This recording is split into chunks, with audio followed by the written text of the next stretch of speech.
We tend to think of power as this abstract, untouchable thing, right? But what if it wasn't? What if it could be designed? What if you could actually build it piece by piece, just like an architect builds a grand structure? Well, that's exactly what we're digging into today, an architecture for personal mastery. And this quote, it just nails the core idea perfectly.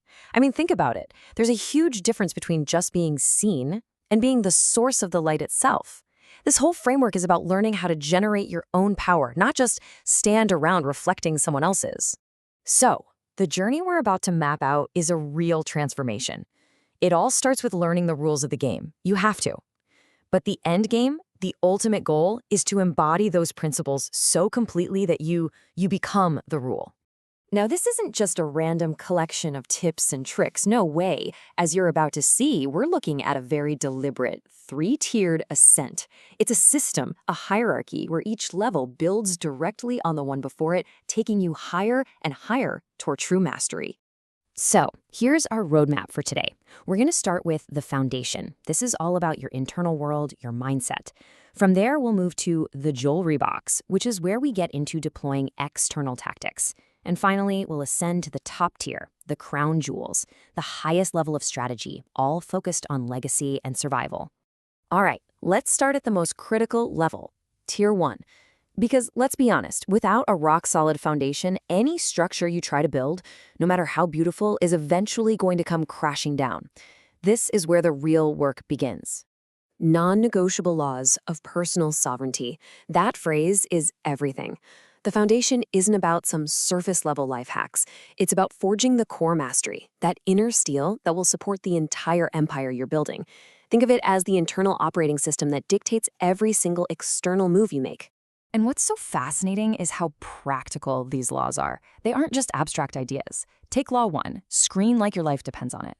This isn't just about saying no to a meeting. It means you're a ruthless gatekeeper for your own energy. It means vetting the people, the opportunities, and the information that get access to you with national security level scrutiny. Then you've got guard your time, treating every single minute like an asset that has to be invested wisely. And notice how the boundaries in Laws 4 and 8, they're not just defensive shields. They're designed to actively serve and grow your power. This quote just drives the whole point home, doesn't it? Financial sovereignty isn't a luxury. It's the absolute bedrock of freedom.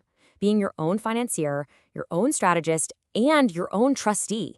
That is the ultimate form of independence. It is a non-negotiable part of the foundation. And with that principle locked in, we're ready to start building on it. So, once your foundation is completely unshakable, then, and only then, do you earn the right to access the second tier, the jewelry box. This is where we shift our focus from the internal mindset to external strategy. I just love this definition. It's not just a toolkit, it's an arsenal.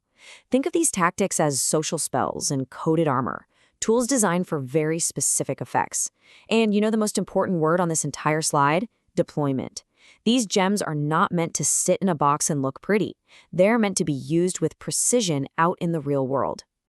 And this arsenal is really broken down into two categories. You've got your everyday pieces. These are the consistent, subtle habits of power that build your reputation and your aura over time. The impeccable way you handle emails, the posture you hold in a room, the unwavering reliability you project. Then you have your statement gems. These are the bold, decisive moves you say for the high-stakes moments. It could be a calculated risk in a negotiation, a strategic silence in a crucial meeting, a bold move that completely changes the game. The key is, the discipline of using your everyday pieces earns you the right to deploy the statement gems. Now, for those who have mastered the first two tiers, we get to ascend to the final level, the inner sanctum of this entire architecture. Welcome to the crown jewels. Just take a second with this. The tone shifts here. The air feels a little heavier. This isn't just another chapter. It's a completely different level of understanding. Crossing this threshold means you're no longer just playing the game. You're getting ready to define it.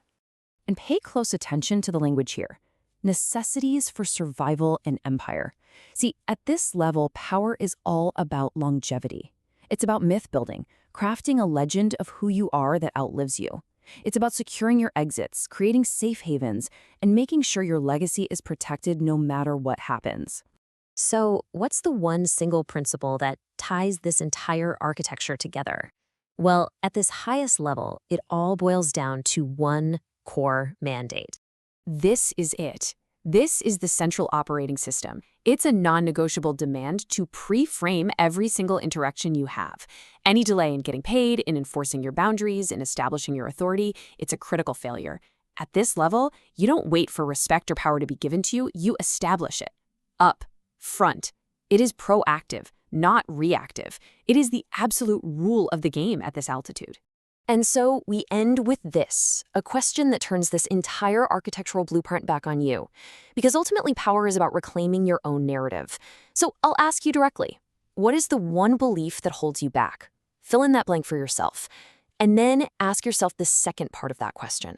Because just identifying that belief, that's the very first step to dismantling it and starting to build your own architecture of power.